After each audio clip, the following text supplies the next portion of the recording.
Back in 2014, Ubisoft's Watch Dogs became one of the fastest selling games of all time. Despite this, critical and fan reaction was mixed. Now 2.5 years later, the franchise is back with its first sequel. So, is Watch Dogs 2 worth it? Let's find out.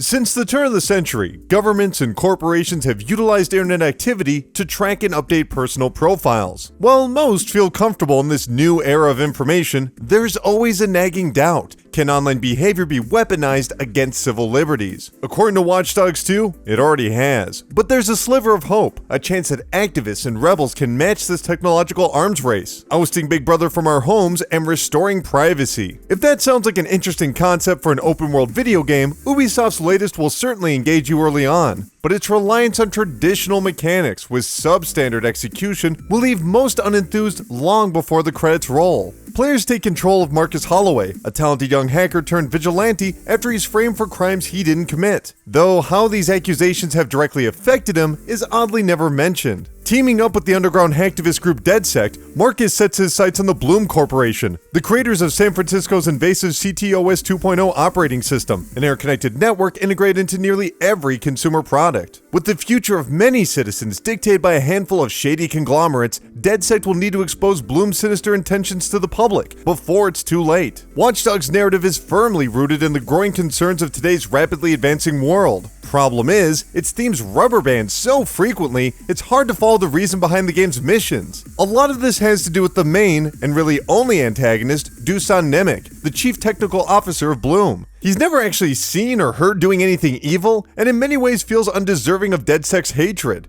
He just sort of acts smug. As for DedSect themselves, they're a collection of pop culture spewing geeks. Despite dozens of cutscenes and hours of dialogue, their general interactions come down to technobabble and sarcasm. There's personality here, but no real character. And without passion or personal stakes, their motivation appears to stem from boredom rather than conviction. However, there are moments where the story takes some relevant chances, discussing topics such as police brutality, political corruption, livestream swatting, and Big Pharma, though these sections take up a very small portion of the 20-hour campaign. Watch Dogs 2 brings up a lot of interesting topics, but it often forgets to say anything. And these inconsistencies carry over to the gameplay. Watch Dogs 2 is a fairly conventional open-world game, with long periods of driving and shooting, although Marcus's diverse hacking abilities give him a distinct advantage over his enemies, with the majority of missions and side activities centered around infiltrating a restricted area to collect data. Players have the choice to either brute force their way in with bullets and bombs, or stealthily slip past security, but both have some annoying limitations. Stealth utilizes the closed-circuit security cameras of the environment, revealing guard locations and even eliminating threats by distracting or shocking enemies with nearby circuit breakers. From there, Marcus can neutralize remaining forces with a stun gun or melee them unconscious. Yet this method is trivialized by the AI. At one point, I hacked a forklift to run over an enemy. Unfortunately, this device was incapable of harming him. In a more bizarre turn, no one batted an eye at the haunted construction equipment and carried on with their routines. But propelling a car to run over a group of people in a similar situation sent the squad into high alert.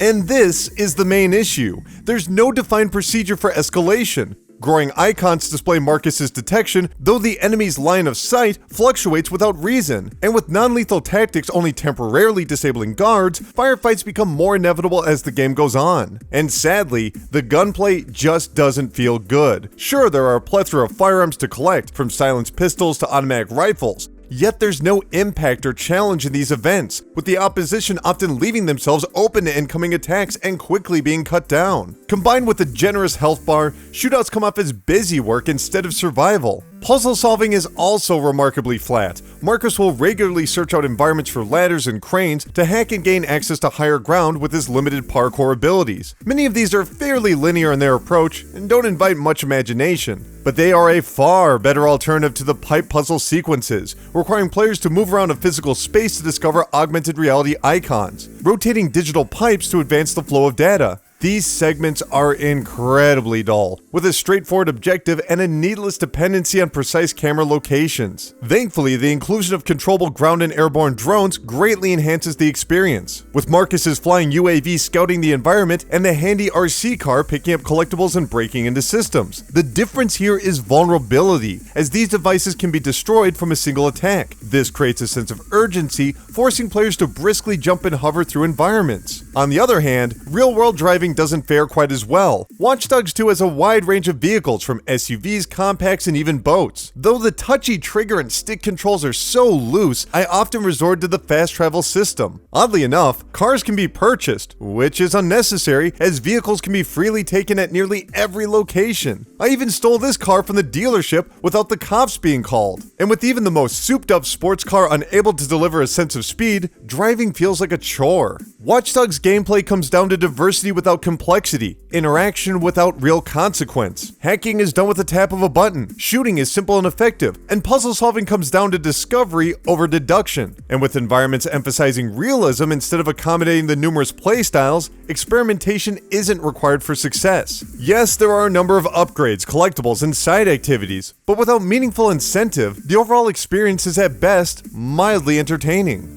At the very least, it looks good. Watch Dogs' highly detailed models and facial animations breathe life into these characters, with especially well-rendered eyes communicating emotion. And with some stunning light sources that completely transform the color of the environment, Watch Dogs 2 can occasionally be one of the best-looking games. I say occasionally because a number of visual hiccups are extremely distracting. Watch Dogs 2 uses some technical tricks to keep up its 30 frames per second, resulting in a ghostly performance, where objects leave strange residual shadows and movement. When this coincides with the orange glow of a sunset, the world can look downright ugly. While this does occur on occasion, the majority of locations spanning from city streets to oceanside apartments feel lived in, even if San Francisco is far too clean for a major city.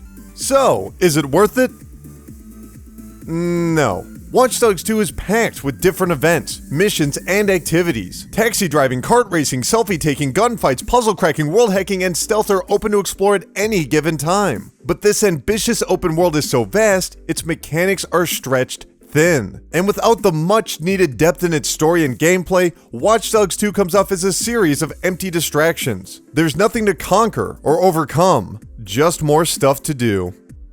Watch Dogs 2 is currently available on the PlayStation 4 and Xbox One. If you've had a chance to play it, let me know what you thought, and if you haven't, let me know if you plan on picking it up. My name is Colin, and I'll see you in the next video.